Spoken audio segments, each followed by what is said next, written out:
Hello and welcome to my channel. In this video, I'm going to take you through how I managed to salvage a project which was going to stoppage, or you might want to call it early exit. This video is part of a series of episodes that I'm creating based on how I managed to save a project which was almost going into early closure, and we moved it from failing to success. I've created it in terms of, I think, about 15 episodes. The first one is where you get the introduction to the project. I would encourage you also watch that one so that you appreciate how this project came about, how I was involved into this particular project. I've also created another video on how I structured. You can also check it, how I structured the team in the project. You can also check it on my channel. Hello and welcome to my channel. My name is Oscar Mbira. I'm a certified program and project manager. This is the channel which I use to help aspiring and also practicing project managers to succeed. In this video, I'm going to take you through the project initiation steps which I took to salvage a project which was almost going to early exit. So let's get started. I hope you're enjoying the video so far. If you're new to the channel, don't forget to click the like button, subscribe button, and the notification button so that you're the first person to be notified each time a new video is uploaded on this channel. It will also help the channel to grow. It will also help the channel to produce more videos like this one. If you want to deep dive into understanding and mastering how to do the project initiation, I have also created a comprehensive ebook on project initiation for you, which you can also access from the link in the description below. It will give you an opportunity to appreciate, understand, and how to do a proper project initiation. So generally, when you are running a project, probably as a program manager or even as a project manager, there is a stage in a project called project initiation. It normally comes after the project startup. If you want to understand more about project startup, I've also done a video on project startup. You can check it on my channel so that at least you can appreciate. So the first item to come is the project mandate, which means the authorization from the either organization or the project board to start running the project. So after your mandate, which is quite critical, I also have a video on project mandate. You now have the authority to start the project as a project manager. The reason why I'm focusing on the project manager right now is the project manager is the owner of the project initiation stage. So once you get your mandate, you have started the project in the project startup phase, you move on to the next stage, which is project initiation, and which is the focus of this video. So in this particular phase, I'm going to take you through the number of activities that you have to perform in the project initiation stage. And then I'll also give you a reference or a link on how I used it to save this particular project. So the flow of project initiation process, it comes once the project executive or project sponsor has been appointed by the corporate or the organization which is initiating this project. And if by any chance the project manager was not appointed during the mandate process, it will be the responsibility of a project executive to make sure that there's an appointment of a project manager. So a project executive is a quite important role in a project. If you want to understand more about the project sponsor or project executive, I have a video on the roles and responsibilities of a project executive. So once the executive has been appointed, and also once the executive, they've appointed a project manager, you have gone past the startup phase, the project manager becomes responsible for the initiation stage. If you want a template on the project initiation documentation, I've also created a link in the description below where you can access the list of documentation or products that you have to create during the project initiation stage. So during initiation stage, there are so many processes, there are so many activities that you have to perform as a project manager. One of them is to create a consolidated set or list of plans on how you are going to deliver the project. So this list of plans, in most cases, they are called project initiation documentation. Some I've heard them saying project documentation report, and others they even say project charter. So what is expected during this phase is, number one, you're expected to prepare the risk management strategy document. This is very critical. Risk management strategy document. So you might be asking, Oscar, what is this risk management strategy document? I've also done a video on the risk management process in a project. You can also check it on my channel to appreciate how do you manage risks from the beginning of the project all the way up to the end of the project. It's quite critical that you know that as a project manager. Risk management, in a nutshell, in a project is managing uncertainty. I have to be honest with you. There's no way you can run a project with certainty. There are some things which are going to change during the process. There are some incoming issues which are going to come. There are also some outgoing challenges that you're going to face. The advantage of looking at a risk management process during the initiation stage is at least there are some very obvious risks or challenges or issues that you can pick from the beginning.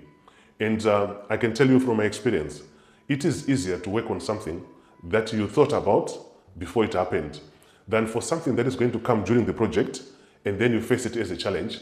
You might find it very difficult to come up with a quick solution to resolve it. So the purpose of going through this risk management strategy document is to think about what can go wrong or what can happen that is going to affect either the whole project, or it's going to affect the project deliverables, or it's going to affect the actual project products. So once you start thinking about that, you also want to know, in case it happens, how am I going to react to that? We normally call it risk responses. So risk responses is actually a big topic, and I've also done a video on risk responses, which you can also check on my channel and also understand what it means. But in a nutshell, what it means is there's going to be a risk which is going to materialize. In project management terms, we say an issue. How are you going to respond to that? That is very, very important. So risk responses are also very important, and they are going to be part of your strategy. They are going to be part of your plan on the risk management strategy. So you might also want to think about how to categorize some of these risks throughout the project. Risk categorization is very important. I've also done a video on risk categorization in case you want to check it on my channel. So what are we talking about when we say risk categorization? We are now talking about how do we track and how do we put groups to these risks. For example, I normally use the PESTEL abbreviation, which is the political, economic, social, technology, and also legal, and also environment. So, but there is no one size fits all. It all depends on the type of project, on the industry of project.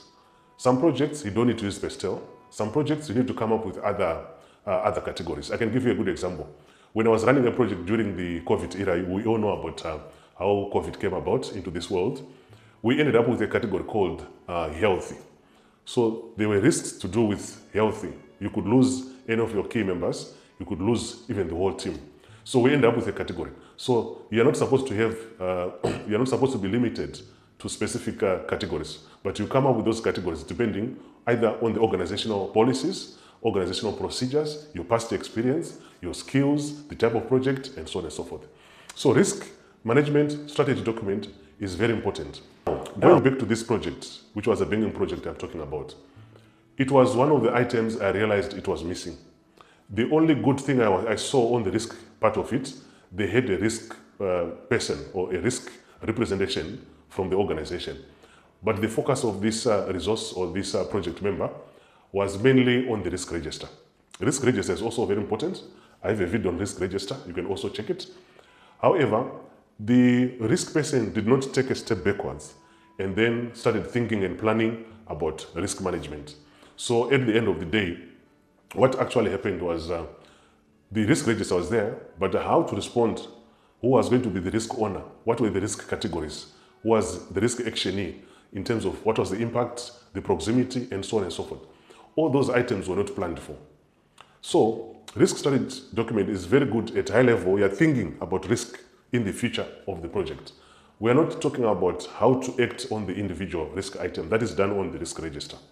So in this particular banking project, this was not there. So what I had to do was to sit down with the bank members, including that risk member I was talking about. We drafted the risk strategy document. The risk strategy document was very critical because it also helped us to plan on how to react in case a particular risk is materialized. So that was very, very critical, and it was very, very important. I hope you are enjoying the video so far. If you are new to the channel, don't forget to click the like button, subscribe button, and the notification button so that you are the first person to be notified each time a new video is uploaded on this channel. It will also help the channel to grow. It will also help the channel to produce more videos like this one. So the next activity that is expected during project initiation, it is to do with quality management strategy document. Let me tell you one thing. You have been hearing so many project managers, even myself, I had so many project managers, so many project members, so many board members, and even so many organizational management saying that triple constraints, triple constraints. Then I could see there was a big problem. So what do they mean by triple constraints? They're just saying if a project is going to be successful, it must meet the triple constraints. So they're now referring to cost. They are also referring to time. They are also referring to scope.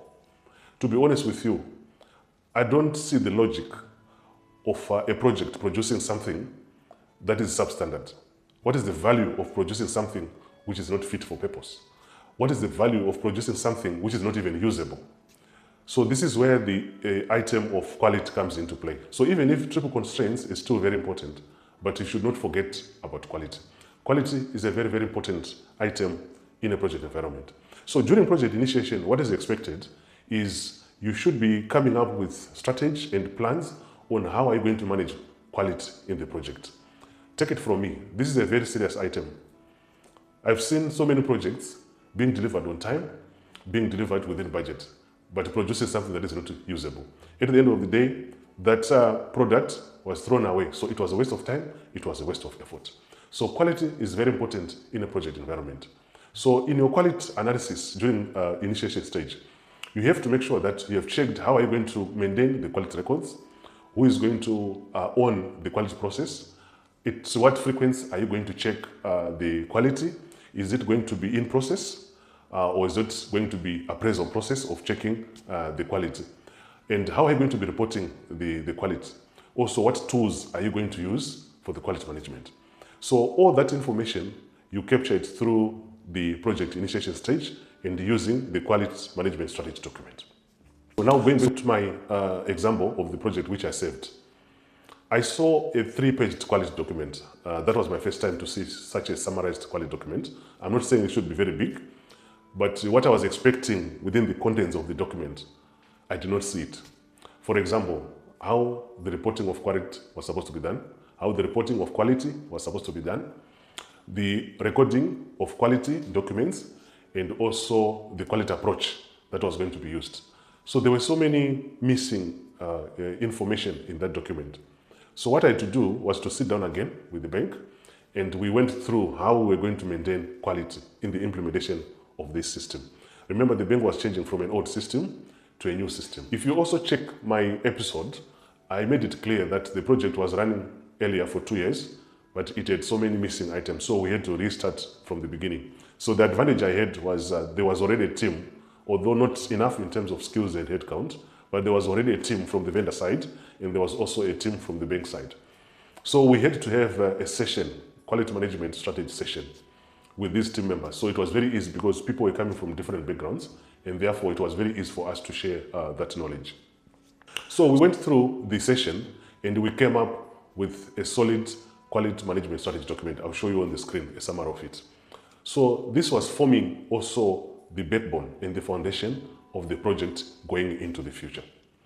So it is very important that during project initiation stage, as a project manager, you nail down in terms of quality management.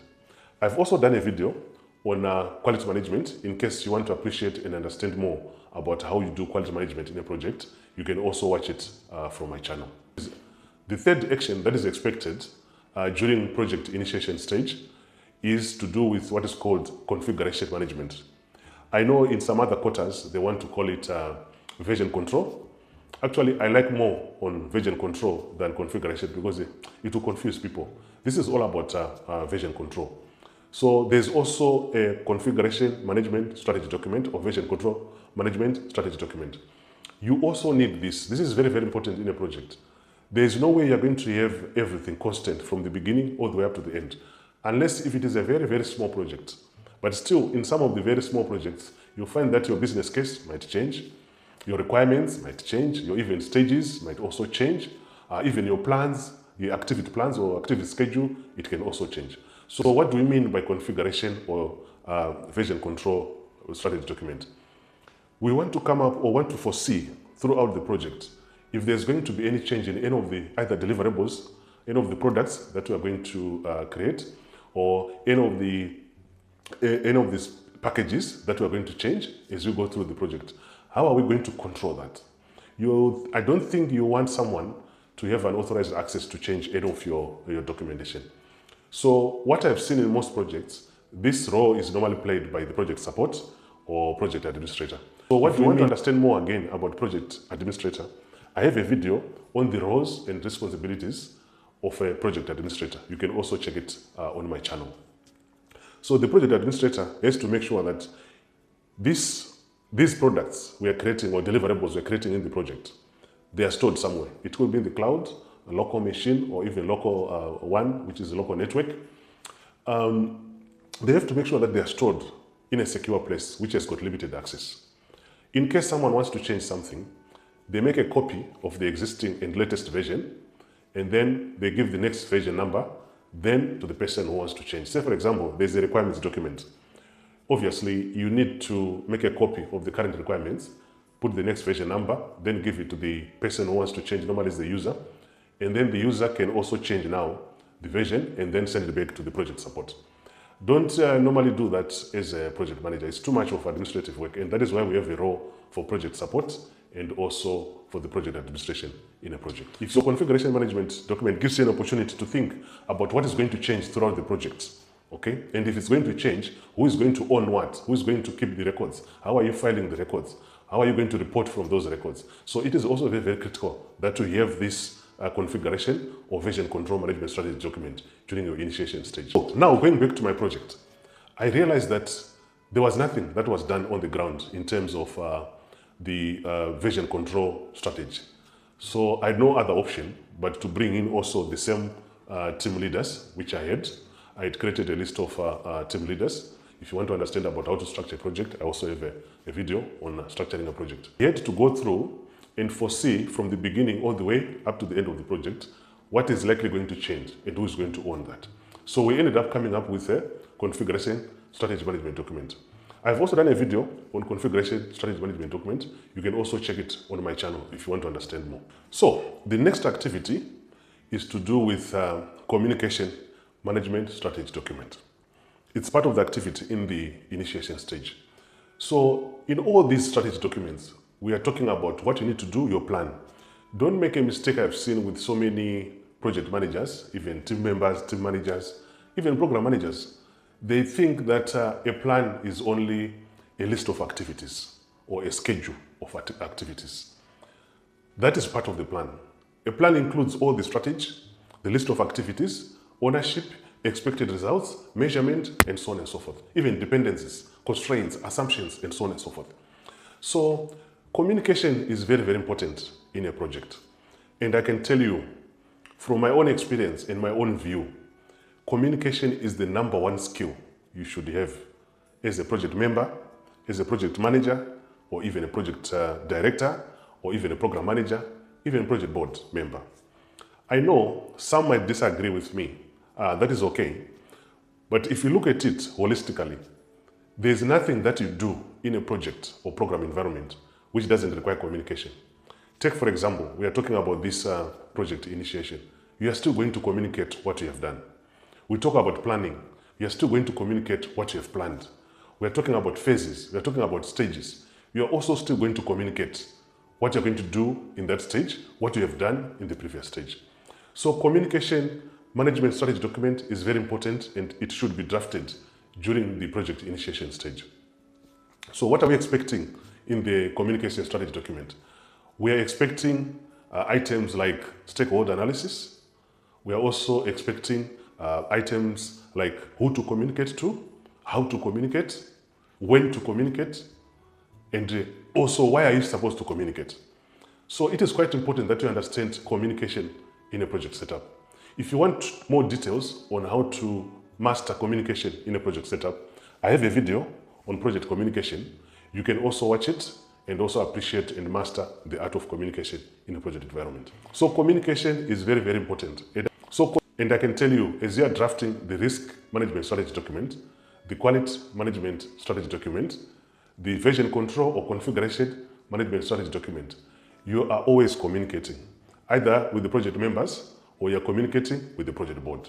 So it is quite important that you do communication towards the end. That's what I normally do in my project. I do communication management strategy document towards the end of initiation. You might be asking, Oscar, why are you doing that? You see, there are a number of items or stakeholders you might pick as you come down to the end of project initiation. So once you pick those ones, it gives you an opportunity to add them into the communication strategy document. So that is why I normally have the communication strategy documents right towards the end. But it is one of the most important activities. You also need to make sure that you have a communication strategy document in your project. So now going back to my project, the one which I saved, at least to some extent, those who came before me for that project, there were 3 project managers before me, they done a bit of justice in terms of communication. They were actually so much in terms of content in the communication document. Although it was not named communication management strategy document, but at least they had the project communication document. So there were just a few areas I had to correct. There were also a few areas I had to add in terms of sections. So at the end of the day, we were able to move forward. So the areas which I added, mostly it was to do with communication methods. You could be using email. You can also even use any verbal or even phone call communication. Then also we looked at tools of communication in the project. This day and age, we now have Teams for communication, that's for meetings. We also have Zoom and so on and so forth. So we had to add that into the communication strategy document. Then that enabled us to create a very solid foundation in terms of how we are going to manage communication going forward, the frequency of communication, what stages are we going to communicate? For example, is it weekly or is it going to be monthly? Is it going to be, things like that. So we defined that in the communication strategy document. And remember, this was being done as a team. It was not just being done by one person. Don't make a mistake which most project managers do. They think when you're doing project initiation, you lock yourself into a certain room for 3-4 weeks, and then you come back with a very solid project initiation document. Don't do that. There's no one who has got monopoly over knowledge. So you need a team to work with that is going to help you to create these strategy documents. So communication is also very important, and that is one of the items which I also made sure that it was existing, and we had to polish it up to make sure that we move forward. So the next activity that is also very important during project initiation stage is also the setting up of controls and the monitoring processes. So you might be asking, Oscar, what are these things all about? Let me tell you, as you move from the start of the project all the way up to the closure of the project, you must have some way to see whether you're on track or you're not on track, whether you're producing the right things or you're not producing the right things, or whether you are able to reach the point where you're supposed to reach, and is everyone working towards the same goal? Is everyone working towards the same objectives? So you also need to set up the monitoring tools and controls. For example, controls are normally in 2 categories. The first one is management control, then the second one is technical control. So you might also have questions, Oscar, can you expand on this? I'm going to expand on them. So what I've seen in most projects throughout my experience is management control comes from the project board or from the project manager. I've also done a video on the role of the project board. You can also check it on my channel. So what does management control mean? You'll find that in most cases, there's an agreement, upfront agreement, in terms of what we call stages in a project. Some they want to call them phases, but I believe it's the same thing. So the project board might say, can you segregate your project into blocks?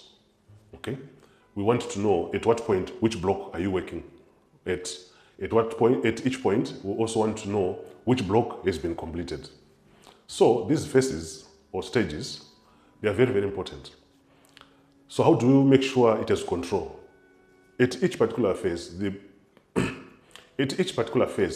the project board might want to know the status for them to either revisit the business case just to confirm that the project is still viable and it's going to be of benefit to the organization. So that is also another way of controlling in a project. You put it into phases or you put it into stages. Then for each and every stage, you focus on it. You might be asking, how do we define a stage? How do we define a phase? Normally, a stage or a phase is a block of activities that can be done at once or in parallel. What it means is, say for example, you have 10 activities. You can do those 10 activities, assess the project, especially in terms of benefits and also in terms of the baselines. There are quite a number of baselines that you can use to assess. If you want to understand more about project baselines, I have a video on project baselines. You can also watch it from my channel. So based on the assessment, the project board might say proceed or stop the project. So that is on the management side, an example of it, which is the blocked side. If you have got blocks, then on the technical side, you also have the controls. For example, if it's something that can be done in terms of measurement, you can measure the products as you go. Especially if you're producing a physical product, you can have engineers who can measure depending on the type of project. Depending on the type of product, you can have engineers who can also be measuring the product as you go. That is also part of control. The other item on the control side, it could be something to do with, say for example, meetings. You find in some cases you want to have weekly meetings just to make sure that at least the team is gaining momentum, the right momentum to deliver the project. Some they want it weekly, some yearly. It depends on the type of project, industry, and also the period of the project. So controls and monitoring are very, very important. Sometimes you also need to go into reporting. How do you report progress? How do you report exceptions? How do you report challenges, issues, risks, and so on and so forth? Those also form part of the control. So now going back to my project, I realized that there were just a few controls that were in place. At least in terms of stages and phases, that was in place, which was good for the project, and that was good for those who came before me. Then we had to discuss again in terms of controls for meetings. So normally what I do with my projects is I have meetings at 3 levels. The first one is on the project board level, and then the second one is on the team manager level, which I call work stream leads. Then the last one is on the team member level. So one of the items I had to change or I had to add into this project was weekly meetings, which we used to call Project Management Committee meeting, PMC, others they call it Project Working Committee, PWC, but it's the same thing. So on a weekly basis, I was making sure that I'm meeting with all the workstream leads. Remember the structure, project structure, which I was talking about. You have your project board, project manager, you have team managers, and then you have team members. So on a weekly basis, I had to make sure that we meet with project workstream leads or project team managers from the vendor side and also from the bank side. So that was very critical to make sure that if there are some issues which are not being reported formally, at least during those meetings, we could pick them, record them, and then act on them. So the other control we also had was also on a daily monitoring process. You might be asking, Oscar, why daily? You know, this day and age, people can work from anywhere. It's no longer something that is controlled by the geographical location of anyone. So the people are connecting online. So therefore, it's not very easy if you're working with someone who is thousands and thousands of kilometers away from where you are to manage them. So every morning, we used to have a team meeting. The purpose of that team meeting was to look at any urgent items or issues in the project that requires attention either from the project manager or from the project board. So it was only a 30 minutes meeting. Don't make it long. Otherwise, people will spend more time in meetings than doing the work. So every 30 minutes, Monday to Thursday, we used to have this meeting. And then on a Friday, we used to have the workstream lead meeting, which is the PMC I was talking about, or PWC, Project Working Committee. And then we also had a monthly project board meeting just to update them, to appraise them on what is going on. So that is also part of monitoring and control that I had to apply in this particular project to set the foundation for future success and for sure we are successful. The other expected activity during project initiation is also to revisit the business case. I know some of you might not have understood what does the business case mean. Business case is the validity. It is the reason why the project is being executed. But you find that during the initial stages, especially during startup or during the mandate, or even during the decision to start a project, the business case, it's not very, very clear. In some cases, they call it quick and dead. But as you go down into project initiation, because you want to plan for this, you have to make sure that you have now a detailed business case. And after going through those strategy documents I was talking about, you can even start seeing some other benefits which you can add into your business case. So it is also the right time you need to update the business case in the project initiation stage. So going back to my project, the business case was very summarized. And it was going like this. We want to change from the old system to the new system so that we can increase revenue, so that we can sell more product. So yes, at that stage, that was very meaningful, and it was giving an idea on what the project is supposed to do. But as I joined the project, went into initiation stage, I said to the team, we need to expand the business case. We also need to expand on the benefits. We also need to plan on the benefits review plan. How are we going to check that the benefits have been realized? So we went through the business case, expanding where it was necessary, adding more benefits, and even adding more expectations, which were not diverting or which were not deviating from what was originally agreed. So it's also quite important that during project initiation, you go through the business case once again. Business case is actually a living document. Don't always think that a business case is something that you do today, you close, you lock it somewhere else, you never touch it. No. A business case is a living document. What does a living document mean in project management? It means it's something that you can come and update as and when the need arises. So business case, you can even also update it after every phase. Remember, I was talking about the blocks or the stages. You can also come and update it, especially as you discover probably more requirements, more benefits, and so on and so forth. But just make sure that it doesn't deviate from the original scope so that you don't run a project in perpetuity. That is very, very important. I hope you are enjoying the video so far. If you are new to the channel, don't forget to click the like button, subscribe button, and the notification button so that you are the first person to be notified each time a new video is uploaded on this channel. It will also help the channel to grow. It will also help the channel to produce more videos like this one. So after your business case is done, this is now time to do project planning in project initiation phase. I'm not saying there was no plan at all. You find that after the mandate, especially if you are selecting an external vendor to implement the project, they normally come up with their schedule or plan to say, this is expected to run for 18 months, for example, 2 years, 10 years, 3 years, 50 years, whatever number of years that you've agreed on the project. And they have a high level, I want to call it a high level, very high level delivery plan on how do they expect phase 1, phase 2, phase 3 like that, month 1, month 2, month 3 like that. From my experience, I have to warn you, those plans or schedules, they are normally done by salespeople. And they're not very good when it comes to planning as compared to project managers. If you disagree with that statement from me, let me know in the comment section. But I have to be honest with you, the high-level plans normally are done by the salespeople, and they normally do it for the sake of completing the deal, which I can understand because me, I'm from a delivery point of view. So you find the high levels, they are not as good as something that has been done in detail by a project manager. So you take that high-level agreement, normally you might find it from the statement of work or even from the project brief. Project brief, they're just also putting details like how long are you going to run the project. You might be interested in knowing more about the project brief. I have also a video on project brief. You can also check it on my channel. So this plan is always high level. And what I can pick from there is normally the period. They might say 1 year, 18 months, or 2 years.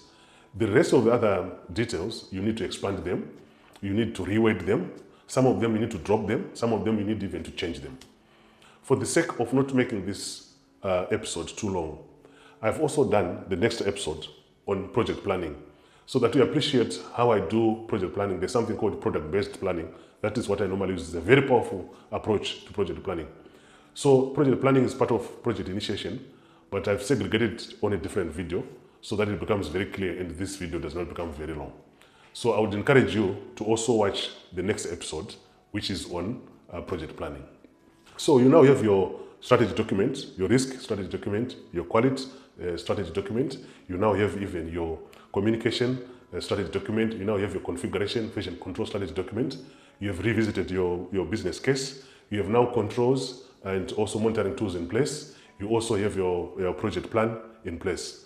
Now comes a time where you now have to collate all these documents into one.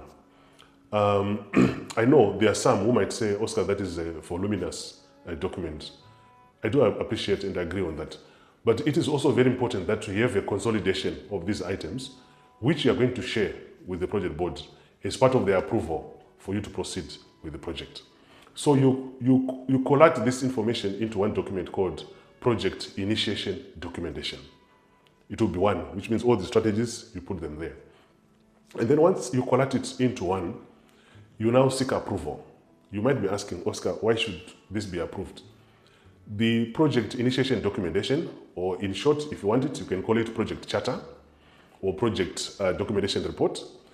It is going to form the contract between the project manager or the project team and the project board. Hence, it must be signed.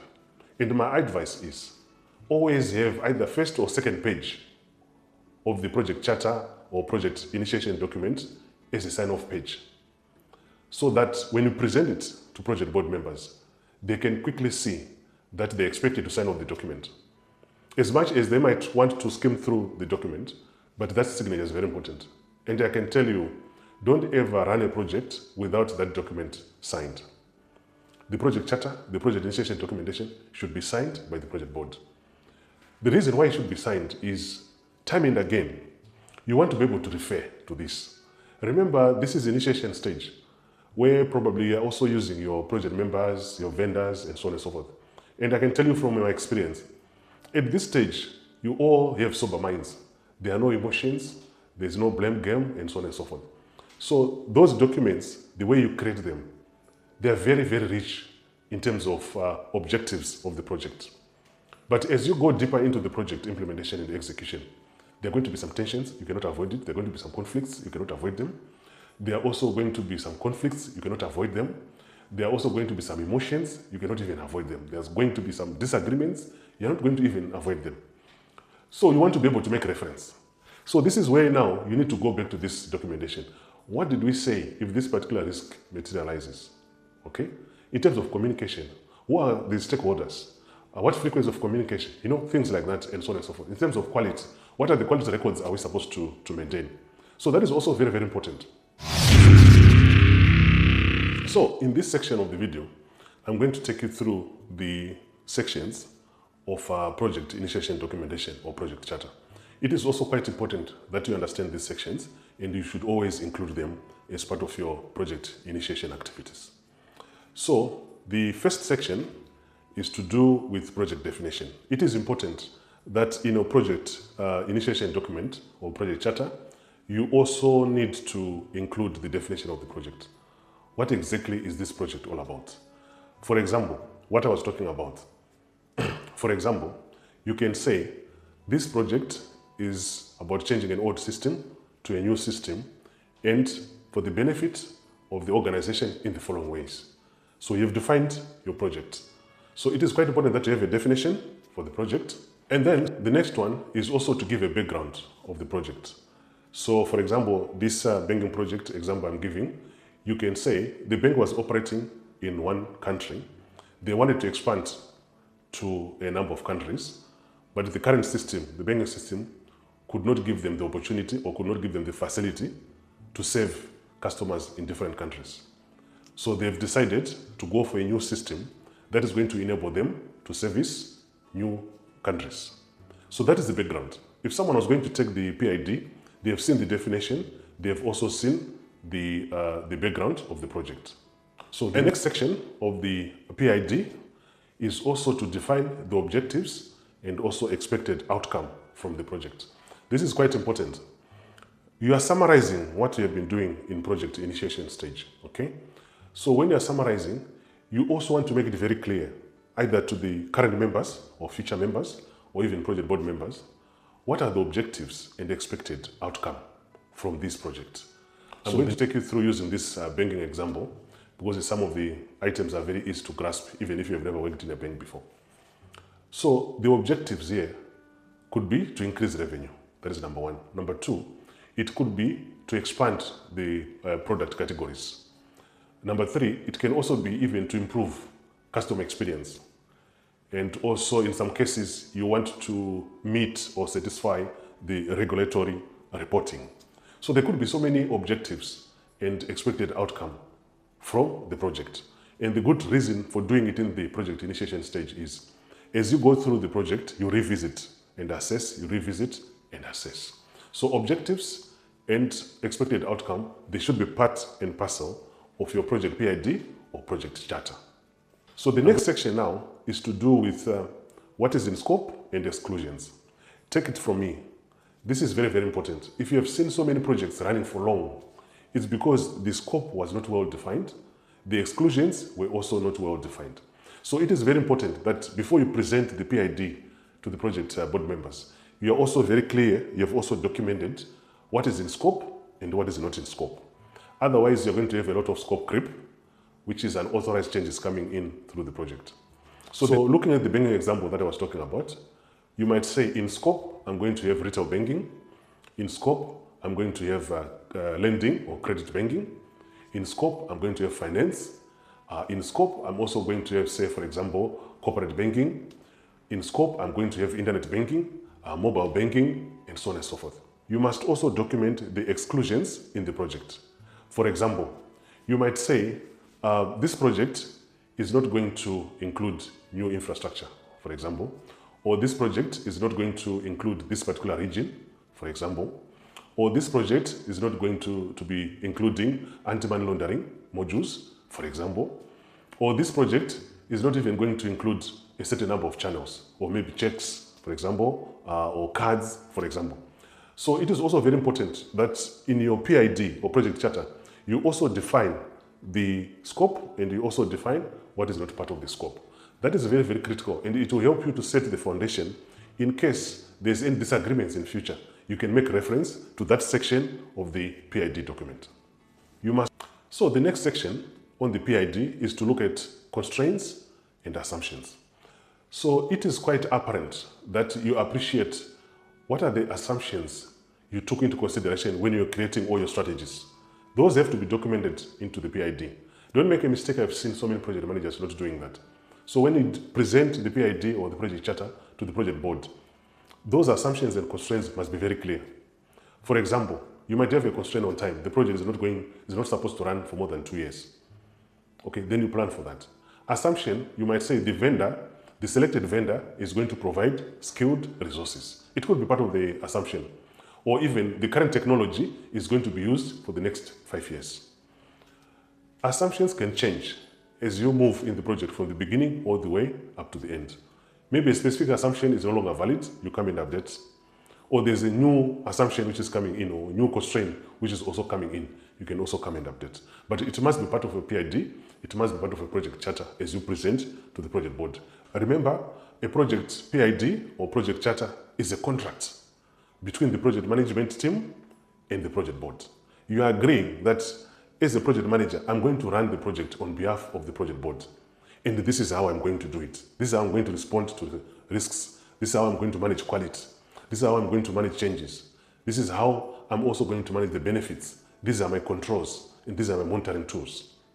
So when you present to them, you also want to present the assumptions that you have considered, especially the assumptions on the planning. What are you assuming when you're planning? Are you assuming we're using the same technology? Are you assuming the headcount or the resources are enough? Are you assuming the budget is okay? And so on and so forth. So that is very, very important for you to consider when you're presenting your PID to management.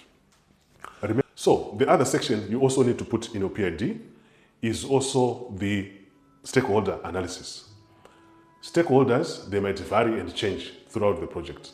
For example, you might want, assuming it's a construction project, obviously you expect some local board authority to inspect the building and so on and so forth. So those are stakeholders. Stakeholders are any members or stakeholders is anyone who is interested in the project. If you want to understand more about stakeholders, I have a video on stakeholders. You can also watch it on my channel. So anyone who has got interest in the project is called a stakeholder. So in your PID project charter, you need to be very clear in terms of the stakeholders. For example, the banking example I was giving you, one of the stakeholders there is the central bank. Obviously, you would expect to see a central bank on that. The other one, obviously, is customers. You also expect to see customers on that. And in some cases, even government. So stakeholder analysis must be done, and it must be documented as part of your PID to the project board. The next section is to do with interfacing. Let me give you a very simple example to appreciate what we mean by interfacing. I was lucky to run a program. So a program has got so many projects, some of them interrelated, some of them independent. So by documenting in the PID or project charter, the interface, what you are trying to put across is how dependent or independent is your project to the surroundings. Say, for example, your project is also producing something that is going to be used as an input into another project. So you also need to document. You also need to document that in your PID, that my project is going to produce this process, and this process is going to be consumed by this particular project. That is very, very important. So you also need to go through a process of checking what is interfacing either into your project or out of your project. That is quite important, and it must be documented so that when you present it to the project board, you are very clear to them that my project is either independent or it is dependent on another project outside, or it's making a dependence to another project outside. So it is quite important that you have that section in your PID that you summarize. I'm not saying go and look for a very long document on how you're going to interface. No, you are summarizing. Remember, we have individual documents, the strategy document, the plans, the communication document. You can also make reference to them. But what is very important is to make sure that at least you have documented that. So the other important section you must include in your PID is what is called project approach. It is what is called project approach. So you might be asking yourself, what does a project approach mean? I've also done a video on project approaches. You can also check it on my channel. So what do we mean by this? A project approach is how are you going to approach the project? For example, I'll give you two examples, one from software, other one from construction. Say, for example, you have decided to change the software. You might have so many options. One of them is to go and buy a software which is already working. It's called off-the-shelf software. Or you might decide to do it internally, which means you're starting from scratch. Or you might even subcontract it to a vendor to do it from scratch for you. So that approach defines how you're going to run the project. For example, if it's something that you're going to take as an off-the-shelf, and then you do customization, obviously the period is not going to be the same. The resources are also not going to be the same. The risks are also not going to be the same. Quality checks are also not going to be the same. Even configuration checks are also not going to be the same. So project approach is very, very important. So I can give you another example of construction. On construction, you might start a building from the foundation all the way up. Say, for example, you're constructing a house. There are normally two scenarios. The first one is there's nothing, you just have land. So you want to construct the house from the beginning. You want to construct the house from the beginning all the way up. Or maybe you are constructing a house which already has a foundation. So which means you're not starting from foundation. You're starting from the structure all the way up to the roof. So your project approach definitely, and even planning or your strategies, they're going to be different from someone who's starting from the bottom. So it is quite important that in your PID or project charter, you also document your approach. The approach is also going to be presented to the project board members. They should know how the project is going to be done. So that kind of documentation and details, they are very, very important, especially for their approval, for you to move to the next stage. I can give you the next section is to make sure that you have also documented clearly the business case. Remember, business case, when you do it initially, it's a bit sketchy. But when it comes to project initiation stage, you are now detailing the business case. You are now putting more information on the business case. So to some extent, at least it becomes very detailed and clear to anyone who might come into the project later or to anyone who might want to audit the project later. So business case section is also very important, and you must also include it in your PID or project charter for project board approval. That is very, very critical, and you should not leave it out. The next section now is to do with project team structure. I can tell you, it is very, very important that you appreciate how the team is supposed to be structured. In my episode 2, I have a whole video on how to structure a team. You can also watch it on my channel. It is very, very important that you appreciate how a project team is structured. I can tell you, if you don't have a structure in terms of your team, you are bound to fail. This project I'm talking about, which had no structure initially, and that is why I did this video, it was very difficult. I call it a popcorn approach.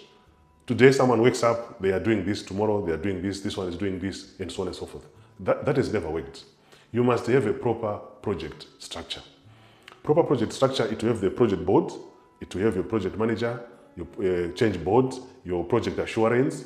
It will also have your project manager, your team managers, and team structure. I actually have a video just for a generic project structure. You can also check it on my channel. So once your structure is there, make sure you also add it as part of the documentation or PID that you're going to present to the project board. That is very, very important. And you should make sure that you have your project structure in your PID or project charter and present it to the board. Why are you presenting to the board? You are creating a contract with the board that for me to be able to deliver this project as a project manager, these are the roles and responsibilities that I'm going to take. These are the structure. This is the team which I have structured to deliver the project. So it is quite important. Don't ever make a mistake of not structuring your team. It will be very difficult to run the project as you go deeper into more and more activities as you execute the project. So the next section is to do with the roles and the responsibilities. Remember, earlier we have discussed about structure. Even if you have a structure, for example, you have a team manager. Team managers, they vary from project to project. They also vary from industry to industry. So you still need to describe the roles. You still need to define the responsibilities. If you want to appreciate more about the roles and responsibilities in a project, I have a video on the roles and responsibility of a project structure. You can also check my video, and you can also appreciate how the roles and responsibilities are defined in a project environment. So your PID, your project charter, must have clear, defined roles and responsibilities, role description in the documentation. Once you have done that, you present it to project board to say, when I say a team manager, for example, the banking example I'm giving, you might have a team manager specific for retail banking. But what does it mean? Now, you define a retail banking team manager. What are they supposed to do in terms of roles, responsibilities? You describe that. Say, for example, you also have a channels or integration team manager. What are they supposed to do? You are also supposed to define the roles and the responsibility for that team manager. For example, you have a project administrator or project support. You also need to define for the project administrator, this is what is expected of them. So the roles and responsibilities should also be part of the PID or part of the project charter. Don't miss them out. They are very, very important. And it will be very easy for you when it comes to managing stages. Because using roles and responsibilities, you're going to make it very easy to assign packages to team members in the project. Because you know their roles, you know their responsibilities. So assigning packages becomes very, very easy. So don't skip that space, don't skip that step. It's quite important and you need it. So your PID, the rest of the following sections of your PID, we have already covered them. So you need to make sure your section for risk management strategy document is available. Your section for quality management is also available. Your section for version control or configuration management is also available. Your section for communication management is also available. And then your detailed plan. Remember what I said earlier, I didn't want this video to be too long, so I've created a separate video on planning, which you can also check after completing this video. And you also have your project controls and the monitoring. So during the project initiation stage, it is also quite important that as you strategize, as you plan, you are also noting down or you are also discussing the issues to do with tools. Tools in a project environment, they are very, very important. This day and age, there are so many tools that you can use, including even AI, which is artificial intelligence. You can also use Teams for meetings, okay? You can also use Zoom for meetings. Those are also tools that you can use. You can also use filing tools that can enable you to retrieve documents as quickly as possible. So I don't want to take you through so many tools that you use because it also depends on the project to project. But if you want to appreciate what are the main tools that are used in a project environment, I have a video on project tools, which you can also watch from my channel. So after putting together all this into one consolidated document called PID Project Charter, you now need to take that for approval. If you want me to create additional videos based on what we have discussed in this video, or you want me to revisit any specific concept which was not clear, you can also reach out to me, or you can let me know in the comment section below.